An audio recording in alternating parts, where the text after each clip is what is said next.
Hello viewers, আশা করি সবাই ভালো আছেন, সুস্থ আছেন। এই মুহূর্তে আমার সামনে স্ক্রিনে দেখতে পাচ্ছেন একটি ট্যাব। এই ট্যাবটির ডেটা অবস্থায় ছিল এবং ট্যাবটির ব্যাটারিটা চেঞ্জ করলাম। চেঞ্জ করার পরে আমি চার্জে দিয়েছি 36% চার্জ।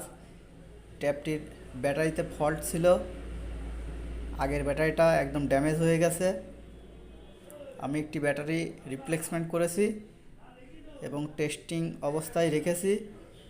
বন্ধুরা, আমার ভিডিওটি সবাই বেশি বেশি করে লাইক, শেয়ার, কমেন্ট করবেন এবং আপনাদের বাসা বাড়িতে নষ্ট হয়ে থাকা কোনো মোবাইল ফোন ডিভাইস মেরামত করার জন্য আমাদের সঙ্গে যোগাযোগ করতে পারেন।